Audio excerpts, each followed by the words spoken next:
देख लिया। कई लोगों ने जो ग्रामीण डाक सेवा में काम करते हैं, उनके किसी एक बच्चा बाहर के देश में नौकरी करता था, उसने लिखा कि यह समस्या बहुत बड़ी है, हमारे पिताजी और उनके दोस्तों का की पेंशन नहीं आ रही है, आप उठाइए। ये 2018 की बात होगी या 19 की बात होगी।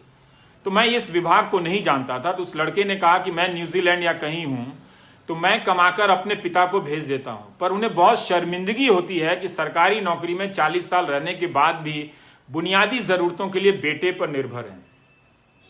अच्छी बात है कि उनका बेटा भेज देता है, पर बहुतों के घर में ऐसी परिस्थितियां नहीं होंगी। उन्होंने बताया कि उनके पिता के कई दोस्त गरीबी में मर गए, इलाज की कमी के कारण मर गए। ये कब तक आप गोदी मीडिया का न्यूज चैनल और आईटी सेल देख देख कर ये तमाशा करेंगे? कब तक होने देंगे? इससे आपको क्या मिला? यह आपको समझने की जरूरत है। इसीलिए मुझे लगा कि मुझे नौकरी पर चर्चा करनी चाहिए। मैं क्यों पढ़ रहा हूं एक अर्थशास्त्र? ये मेरे काम का हिस्सा नहीं है। आज भी दो नेताओं ने कुछ बेहुदगी से भरे बयान दिए होंगे, उनको लेकर मैं आधे घंटे में काम कर सकता था, अपना 1 घंटे का प्रोग्राम बिता सकता था। मैं सुबह से उठ के ये क्यों पढ़ा? मुझे कोई जरूरत नहीं है, लेकिन मैं समझना चाहता हूं कि हम सब की जिंदगी इतनी तबाह क्यों है, क्यों चैन नहीं है। आपके अकाउंट में 1 लाख रुपया, लेकिन आप ढंग से चाय नहीं पी सकते। इसकी वजह सिर्फ यही है कि आपके पीछे दिमाग में यह डर है कि कोई बीमारी हो जाए तो इलाज के लिए पैसा नहीं होगा।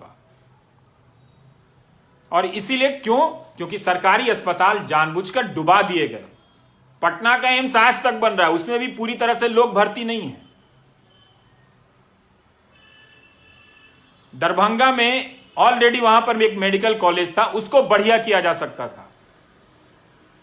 वो एम्स किसी और इलाके में बन सकता था, बक्सर में बन सकता था, या आरा में बन सकता था, या और सुदूर इलाके में बन सकता था, जमुई में बन सकता था। बेतिया में मेडिकल कॉलेज है, आप उसकी जाकर हालत देख लीजिए। तो बना देते हैं ये लोग, उसमें ना टीचर जाता है, ना इसमें ना स्टाफ रखे जाते हैं, ना छात्र अच्छी क्वालिटी के मेडिकल नहीं पढ़ते। पता कीजिए उनकी क्या हालत है। इसलिए हम सबको गाली देना, तरह तरह के दाढ़ी बना के, फोटो बना के और तरह तरह से मेरा बना के भेजते रहिए, वो ठीक है, आप मनोरंजन कीजिए अपना। लेकिन भेजने वाले लोग जो मेरे बारे में बदनाम करने के लिए भेजते हैं, वो ये जानकारी क्यों नहीं भेजते हैं कि कितना अच्छा कॉलेज बना दिया गया है, एजुकेशन की क्वालिटी बढ़ गई है? क्यों नहीं ये जानकारी भेजते हैं कि अब नौजवानों को इतनी नौकरी मिली है? क्या ये वायरल नहीं हो सकता है? क्या ये ट्रेंड नहीं हो सकता है? तो हम सबको ये बात समझने की जरूरत है।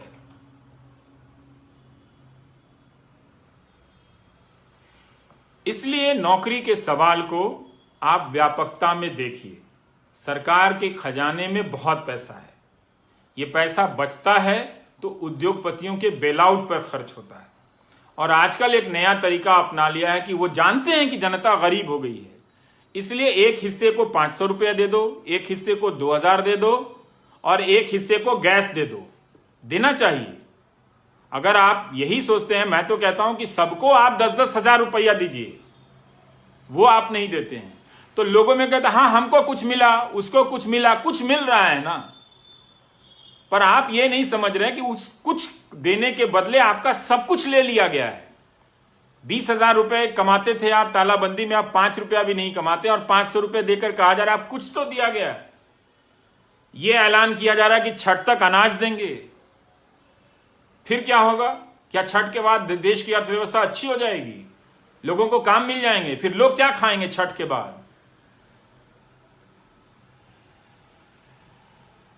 सोचिए इन बातों को, इन बातों पर बहस कीजिए, इस पे प्लस पॉइंट ले आइए, सरकार के पक्ष में ही ले आइए, इस पे माइनस पॉइंट ले आइए।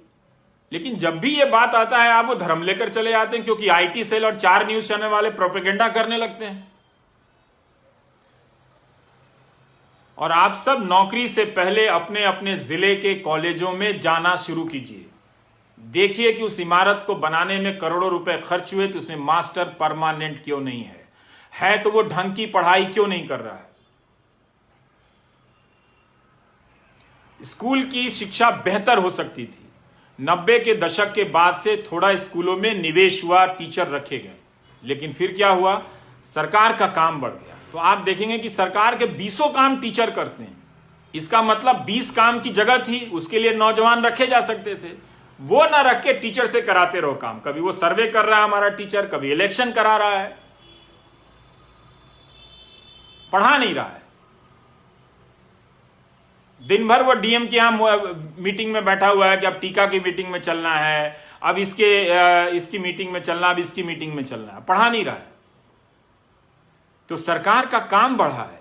सरकार ये बता दे कि उसका काम कम हो गया है। उसका और काम क्या है? लोगों की सामाजिक सुरक्षा देने के अलावा। बिना अस्पताल के कोई बीमा काम करता है क्या? इसलिए आप अच्छी शिक्षा मांगिए, हमको चाहिए।